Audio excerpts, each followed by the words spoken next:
Bonjour les excellents, dans cette vidéo je vous propose un exercice de révision avant votre entrée en terminale, donc qui porte sur le programme de première et qui concerne les fonctions et plus particulièrement tout ce qui est analyse, dérivée, équation de la tangente, etc. Et donc c'est parti pour ce petit exercice. Donc comme d'habitude on commence par lire l'énoncé. On considère la fonction f définie sur R par f de x égale x3 plus 7x2 plus 11x moins 19. Alors comme je le répète souvent, il est utile de se réécrire la formule de l'énoncé. Voilà. On note C sa courbe représentative dans le repère OIJ du plan. Et donc c'est parti, première question. On note f' la fonction dérivée de la fonction f sur R. Déterminer l'expression de f' de x. Donc on nous indique que la dérivée va s'appeler f', on nous demande de déterminer l'expression, c'est parti. Alors ici, f de x, on a affaire à un polynôme, bon, du troisième degré, mais enfin dériver un polynôme, ça fait partie des formules, je dirais, de base pour les dérivés. Donc un petit rappel quand même, au cas où. Un petit rappel, la dérivée de x puissance n, c'est, j'entends vous êtes en train de le dire, n fois x puissance n moins 1. Voilà, bravo à tous ceux qui connaissaient la formule par cœur. Et donc c'est parti, on exprime f' de x. Donc x3, suivant la formule, va se dériver en 3x2. 7x carré, alors le 7, je vous mets les étapes, le 7 qui est une constante multiplicative va rester devant sous forme de constante multiplicative. Ensuite on dérive x carré, donc 2x. 11x, donc c'est pareil, 11 fois, et la dérivée de x, c'est 1. Et 19, sa dérivée, vaut 0, puisqu'il s'agit d'une constante. Et donc, on va réduire un peu tout ça. 3x carré plus 14x plus 11. Voilà, ceci répond à la première question. Deuxième question, résoudre dans R l'inéquation 3x carré plus 14x plus 11 strictement supérieur à 0. Alors évidemment, bon, je vous fais quand même la remarque, mais il y a quelque chose que vous devez comprendre. Quand on lit l'énoncé au début, on se dit mais ce truc-là n'a rien à voir en fait avec ce qu'on est en train de faire. On nous parle d'une fonction, maintenant on nous dit de résoudre une équation. Et en fait, on se rend compte que, bien évidemment, cette expression-là, c'est en fait l'expression de f' qu'on vient de trouver. Ça veut dire que si vous aviez trouvé pour f' quelque chose de vraiment différent de ça, il y aurait des questions à se poser.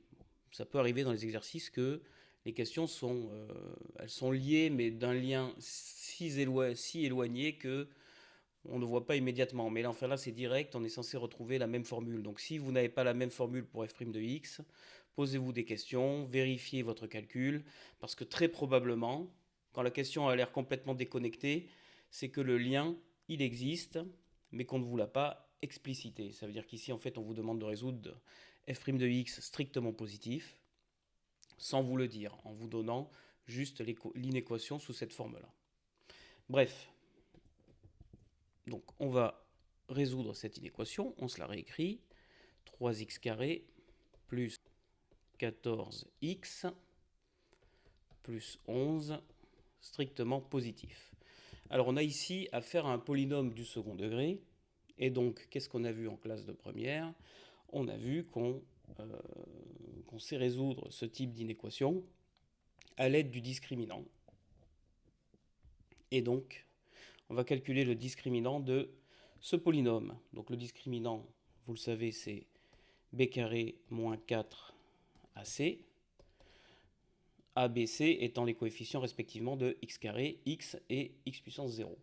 Donc b carré, 14 au carré, moins 4 fois a, c'est-à-dire 3, fois c, c'est-à-dire 11. Très bien. Alors, on prend sa calculette et on calcule ce résultat, 64. Et 64, vous le savez, c'est 8 au carré. Ce qui veut dire que ce polynôme du second degré possède deux racines réelles qu'on va exprimer. Donc x1, donc pour rappel les formules, moins b moins racine de delta sur 2a, et x2 moins b plus racine de delta sur 2a. Donc les deux sont très similaires, elles ne changent qu'au niveau ici du signe devant la racine de delta. Ce qui nous donne, donc le b on a dit c'était 14, donc moins 14, moins racine de delta c'est 8, sur 2a, c'est-à-dire 3 fois 2, 6. Moins 14 moins 8, ça nous donne moins 22, divisé par 6. Et donc cette fraction, moins 22 sixième, est simplifiable par 2. Et ça nous donne, après simplification, moins 11 tiers. Alors x2 quant à lui, donc moins b, c'est toujours moins 14. Cette fois-ci plus racine de delta, donc plus 8. Le tout divisé par 2a, donc 2 fois 3, je rappelle, ça fait 6. Ce qui nous donne moins 14 plus 8, ça nous donne moins 6 sur 6. Et donc après simplification, on obtient moins 1. Voilà, donc on a deux finalement racines à ce polynôme, comme on l'a dit. Les deux racines sont moins 11 tiers et moins 1.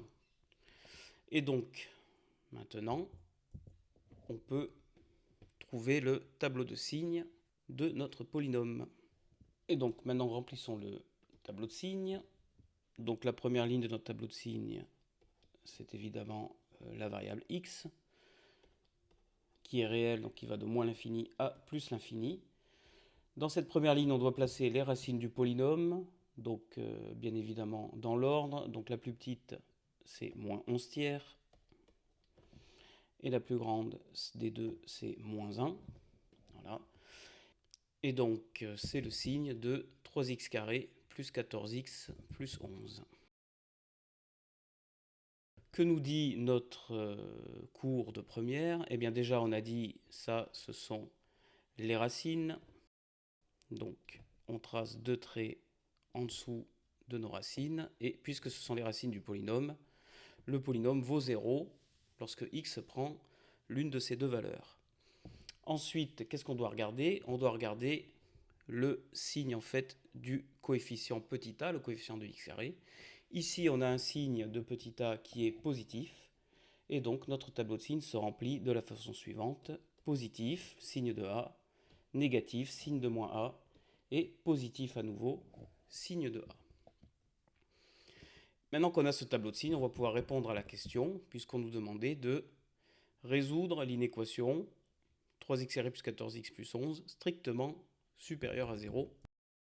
L'ensemble des solutions de notre inéquation. Alors, strictement supérieur à 0. Donc nous, ce qui nous intéresse, c'est ça, puisque c'est positif, donc supérieur à 0. Mais ici, les valeurs 0, on n'en veut pas, parce qu'on a dit strictement supérieur à 0. Strictement supérieur à 0. Et donc ça veut dire que nous, ce qui nous intéresse, c'est cet intervalle-là, pour les x, donc de moins l'infini à moins 11 tiers, exclu, puisqu'on a dit on veut strictement positif, donc la valeur 0, on n'en veut pas, union, cet intervalle-là, moins 1 plus l'infini. Voilà. Deuxième partie de la question, en déduire le tableau de variation de la fonction f. Et oui, puisque ce polynôme-là, c'est en fait la dérivée f' de x. Donc on peut construire le tableau de variation de la fonction f. Donc bien évidemment calqué sur le tableau précédent. Sauf qu'ici, on va parler des variations de la fonction f. Donc sur le premier intervalle, on a vu que f' de x était positive, donc là f va être croissante. Puis f' de x est négative, donc décroissante. Puis f' de x positive, et donc f à nouveau croissante. Et alors surtout, ne pas oublier ici d'indiquer les valeurs afin que votre tableau de variation soit complet.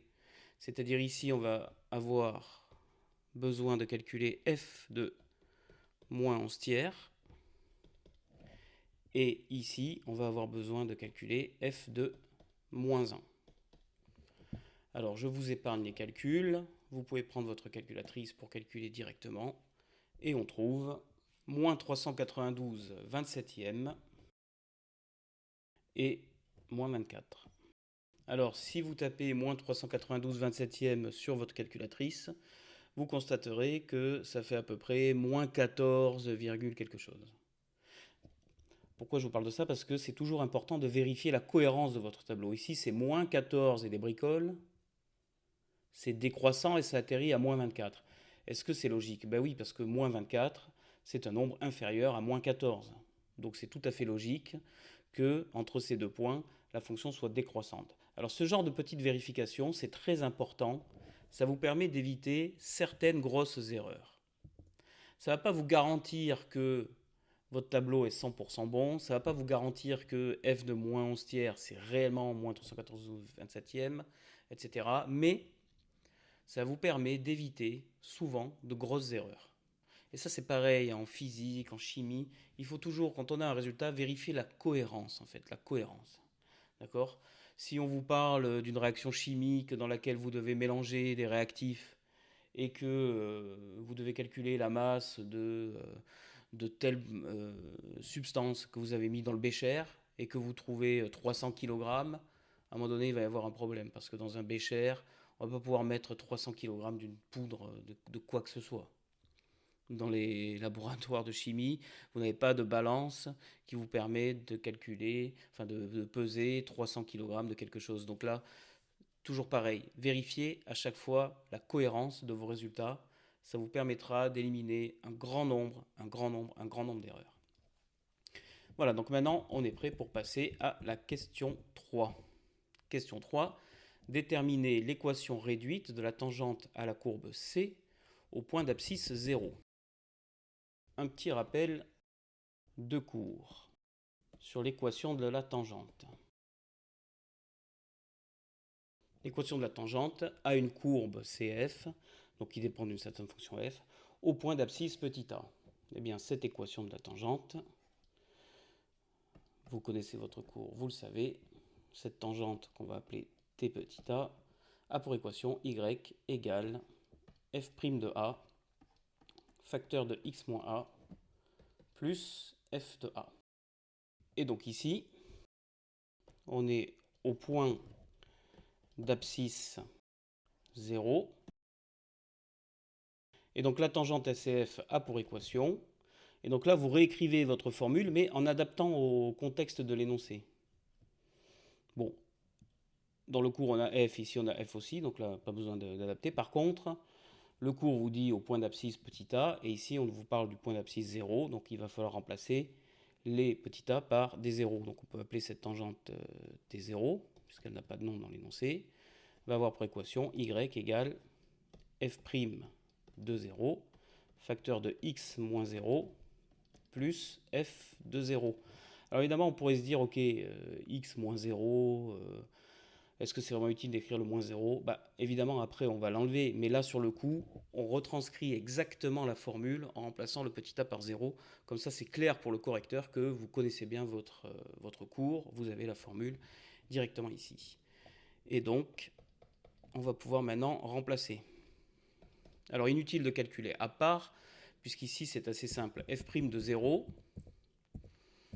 donc ici, on a f' de x, qui est un polynôme. Donc, f' de 0, c'est le coefficient qui est sans x, donc c'est 11.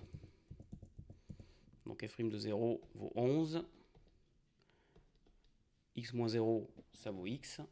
Et f de 0, donc on regarde la formule de f, c'est un polynôme, on prend le dernier coefficient, moins 19.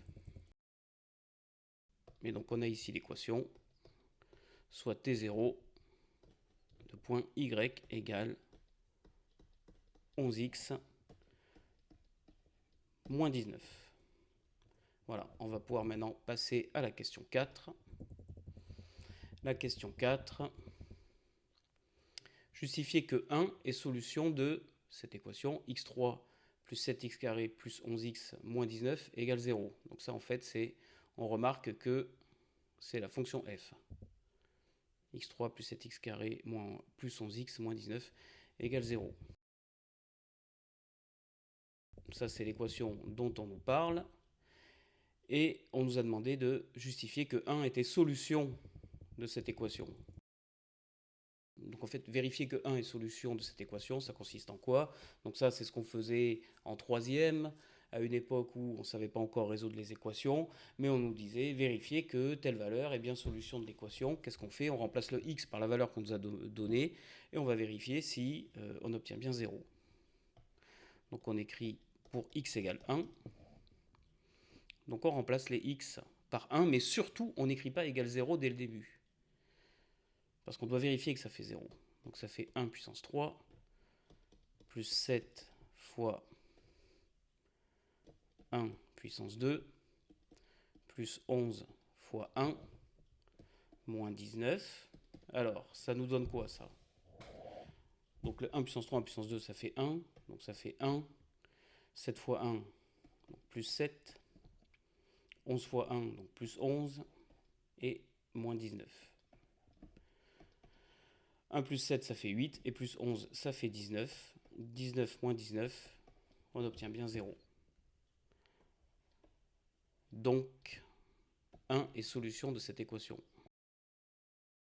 Alors, comme je n'ai pas envie de réécrire l'équation en entier, je peux dire 1 est solution de E, à condition ici de mettre entre parenthèses E comme équation, pour dire voilà, cette équation, quand on écrit ça, c'est-à-dire voilà, cette équation, je l'appelle E. Comme ça, après, c'est plus simple pour moi, je ne suis pas obligé de tout écrire, je peux juste dire 1 est solution de E. Et ensuite, vérifier que pour tout réel x, f de x égale x moins 1 facteur de x carré plus 8x plus 19. Or, E équivaut à f de x égale 0. Donc, 1 est racine de f. À partir de là, il y a deux méthodes. Mais on va utiliser la plus simple. Donc ça, c'est une remarque qu'on peut faire sur la copie. La méthode la plus simple, c'est de repartir de la formule qu'on nous donne et montrer qu'en développant ça, on retombe bien sur f de x. Donc on nous a dit x moins 1, facteur de x carré plus 8x plus 19. Donc on repart de ça. X moins 1, facteur de x carré plus 8x plus 19. Et on le développe. Donc développer, vous savez, ce terme-là successivement fois les trois autres, et ensuite avec le moins 1. Donc x fois x carré, x3, x fois 8x, 8x carré, x fois 19, 19x, moins 1 fois x carré, moins x carré, moins 1 fois 8x, moins 8x, moins 1 fois 19, moins 19. On réduit, donc on a x3, les x carré, 8 moins 1, 7x carré, les x, 19 moins 8, donc plus 11x, et moins 19, qui est tout seul, et on constate qu'on retrouve bien la formule de f de x. Donc on peut dire, comme l'énoncé nous a demandé, que f de x est bien égal à x moins 1 facteur de x carré plus 8x plus 19. Voilà. On peut maintenant aborder la cinquième et dernière question de cet exercice, qui était étudier le signe de la fonction f et en dresser le tableau de signes sur R. Alors évidemment, on vient de prouver que f s'écrivait sous cette forme et c'est ce qu'on va réutiliser. Pour trouver le tableau de signes d'une expression, on doit la factoriser. Donc ici justement, la question 4 nous a permis de factoriser notre polynôme f de x. Maintenant qu'il est factorisé, on regarde les deux facteurs qu'on a obtenus. Ici, le facteur x-1, on va pouvoir trouver son signe très facilement. Et le facteur x carré plus 8x plus 19, c'est à nouveau un polynôme de second degré. Et on va pouvoir donc calculer le discriminant pour voir s'il a des racines. Donc on fait un petit discriminant, b carré moins 4 fois a qui vaut 1 fois c qui vaut 19. Ça nous donne 64 moins 4 fois 19. Alors 4 fois 20 c'est 80. Moins 4 ça fait 76. Et donc là, même inutile d'aller jusqu'au bout, on voit que delta est strictement négatif. Donc x carré plus 8x plus 19 n'a pas de racine. Conclusion, pour tout x appartenant à R, ce polynôme est du signe de petit a. Petit a est égal à 1, donc strictement positif. Et donc pour tout x appartenant à R, x carré plus 8x plus 19 est strictement positif. À ce moment-là, on peut dire que donc f de x est du signe de x-1. D'où le tableau de signes. Grâce à cette phrase qu'on vient d'écrire, on va pouvoir faire un tableau de signes assez rapidement. Donc la première ligne, x, comme d'habitude. Et ici, donc signe de f de x. Alors on a dit que, donc, puisque la partie polynomiale du second degré est strictement positive pour tout x appartenant à R, on sait que f de x a le même signe que x-1. Alors x-1, ça s'annule quand x égale 1. Et puisque on a x-1, donc le coefficient du x est positif, ça veut dire qu'on a ici d'abord négatif et ensuite positif. Alors si vous n'arrivez pas à retenir cette règle, parce que je vois chez mes élèves souvent cette règle n'est pas complètement acquise, dans ce cas-là, puisqu'on a un polynôme du premier degré, faites un truc simple. On a placé le 1 parce qu'on sait que x-1 égale 0 correspond à x égale 1. Donc déjà, on sait qu'en face du 1, ce sera 0. Et ensuite, vous prenez la valeur x égale 0. Donc le x égale 0, il tombe dans cet intervalle-là, évidemment, puisqu'il est entre moins l'infini et 1. Si on remplace x par 0, ça fait 0 moins 1, ça fait moins 1, ça fait un truc négatif, donc on marque négatif. Et donc l'autre, par opposition, c'est positif. Voilà, petite astuce comme ça. Pour d'autres astuces comme celle-là, pense à t'abonner pour ne pas rater les prochaines vidéos. Et donc, ici vous avez remarqué que, qu'est-ce que j'ai fait? J'ai tout simplement fait le signe de x-1 sans poser de question. Pourquoi? Parce que j'ai dit ici que f de x est du signe de x-1. Pourquoi j'ai dit ça? Parce qu'on a vu que l'autre partie de la factorisation était toujours strictement positive. Et donc on a directement comme ça le signe de f de x. Voilà, on vérifie si dans la question 5, on nous demandait autre chose. Utiliser la fonction R et on dressait le tableau de signes sur R. Donc voilà, c'est exactement ce qu'on vient de faire. Et donc cela termine l'exercice. Alors évidemment cet exercice, vous l'avez remarqué, il est assez long, mais en fait il est très complet. Ça vous fait une très très bonne révision du programme d'analyse de première. Bon évidemment, ça ne peut pas être 100% complet, mais enfin là-dedans vous avez des dérivés, vous avez l'équation de la tangente, vous avez déterminé les variations d'une fonction, vous avez des polynômes du second degré, ça vous fait réviser le discriminant, les racines de polynômes du second degré. Donc c'est très complet, c'est pour ça que j'ai choisi cet exercice, même s'il est vrai, il était un peu long. Voilà. Si cette vidéo t'a aidé, pense à liker et à t'abonner. Et moi je te dis à bientôt.